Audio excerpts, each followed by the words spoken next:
Joining me right now from the Menzies Research Centre is none other than the wonderful Freya Leach, part of No Sooks, No Lefties. We're so glad you're here. And he's in God's country tonight. Tweed Heads, the South Tweed Club in particular. South Tweed Sports, I know it very well. Other side of the river. If you just go the other side of the road and move your way down, turn left, you can make your way to Seagulls. You keep going up the road, you go to Twin Towns. But where you are right now, great smoking balcony, just turn left and go around the corner, mate. You are in God's country in New South Wales. You can have a bunger while playing the pokies. So enjoy yourself, my friend. Yeah, Paul, we've had a great time here tonight, Barnaby and I. We've had a little version of our own My Town. Sorry to swipe your trademark there, but we had a couple hundred people turn up here and had a great conversation. It would have been much better viewing than Q&A, I'm sure, on a Monday night. Is it still on? All right, of course, sorry, Matt Canavan, of course, joining us there from South Tweed. I apologise, I was too excited about my local knowledge. So let's talk about this news poll and start to break it down, because it was fascinating to see.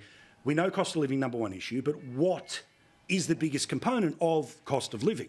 Now, it's housing, all right? It's rents. I've shown you there the median rates and how they have gone up by bigger than national average, almost 20% in places like Perth. We've shown you about the long lines of queues for rental properties because they bring in more than 1 million people on top of everyone who was looking for a rental property a couple of years ago.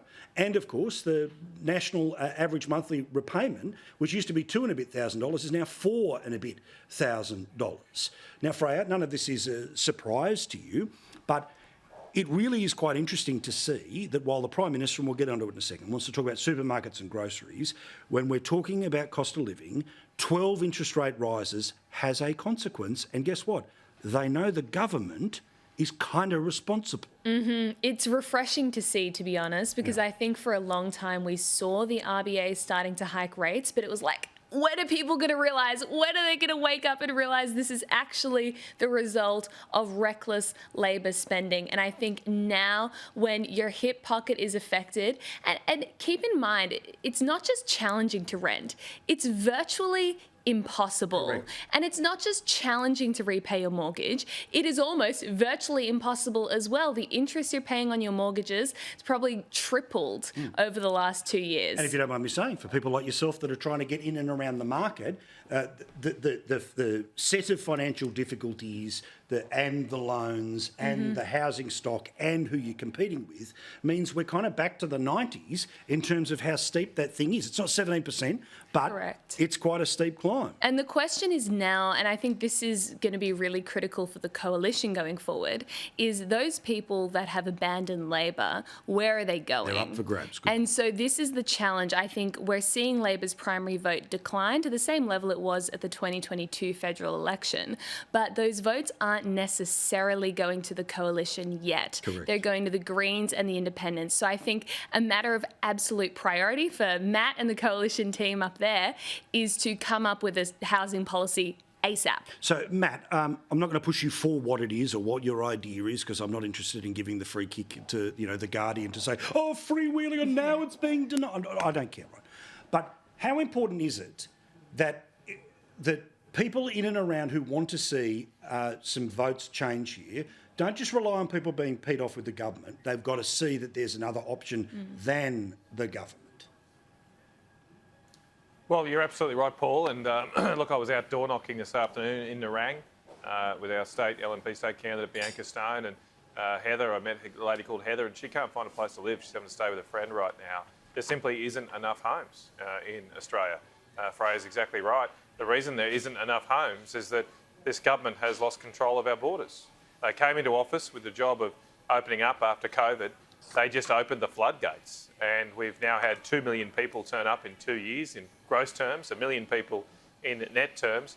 That rate of migration is more than double what we presided over when we were in government. I'm not including the COVID years, obviously taking those out, just the non-COVID years that we were in government. About 225,000 people a year would come in net terms. It's now around 500,000 for the last 2 years. It's ridiculous. And now Anthony Albanese is saying, I'm going to reduce it. I'm going to reduce it down to 250,000, which is still 25,000 more than average. Peter Dutton's saying, let's take it below 200,000. Let's get back. Let's catch up a bit. Let's make sure that our people aren't living in tents before we take in record numbers of people, still above average numbers of people like this Albanese government wants to do. We've And got to let's look not- after Australians first. And let's also start to front load no foreign buyers for a couple of years. This is again just for those that are in and around that market, thinking about it for their kids, etc. The no foreign buyers stuff, which of course is racist and horrible and all of that business, according to lefty law and the rest of them. It's good. I love you just mentioned Nerang again. Favourite indoor go-karting circuit in Australia's there. Slideways. Go to Spencer Road, I think it is. Yeah, Spencer Road. Go and I check haven't it out done there. that You've got one. to pay I've for the spent a lot of licence. time in Nerang, Mate, but I you go haven't gone up, to the you go under, go-karting. you go round. It is. I'm going to spend some time with you on the Gold Coast one time, Paul. We'll have a blast. Tell you, watch out, Mini Tom golf. Tate. If I ever turn up, I'm running and I will be the mayor. All right? There's no question, all right? They'll call me a blow-in, but in my heart, it never leaves. No, mate, this is your spiritual home. Your spiritual home is here. Bloody oath, could somebody tell my missus? Somebody tell my missus. All right.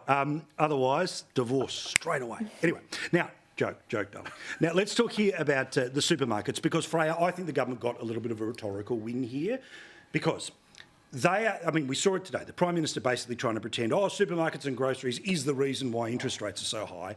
Garbage. I've already listed the basket of goods that actually go in to all of that. And last time I checked, Coles and Woolies not involved in housing, not involved in transport, not involved in insurance, let alone, of course, tobacco, which the government is involved in. And they keep putting up the taxes. But whatever, all right?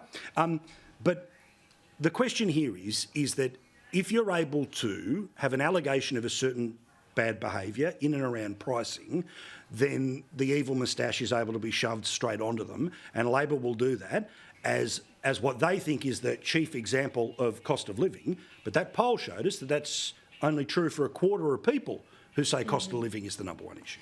Labor will find absolutely anyone and anything to blame other than themselves. Right. 2 weeks ago, it was the RBA. It was all the RBA's fault, the cost of living, the interest rates, all the RBA's problem.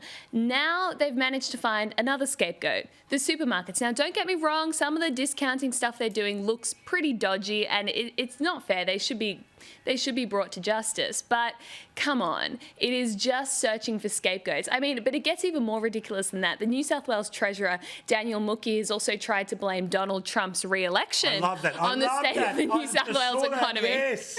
It's honestly, it's like, okay, let's just find some imaginary issue, and that is going to be the thing. Anything to distract Australia from the fact that they're spending an extra $315 billion. The cost of rocket fuel in the place clock. That's the reason. That's the reason it's going up.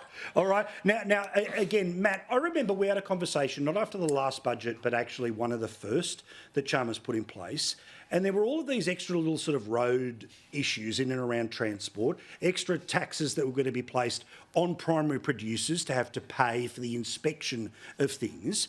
Now, again, I'm not defending companies that pretend to have discounts but are not actual discounts, right? They're behaving like a jeweller from sort of 20, 30 years ago. We all remember those stupid sales, or the Persian rug joint that's going out of business for 7 years. But let's be honest here. This government has done things to add to the cost of everything in the supermarket, including the cost of the energy to produce all of the things in the supermarket.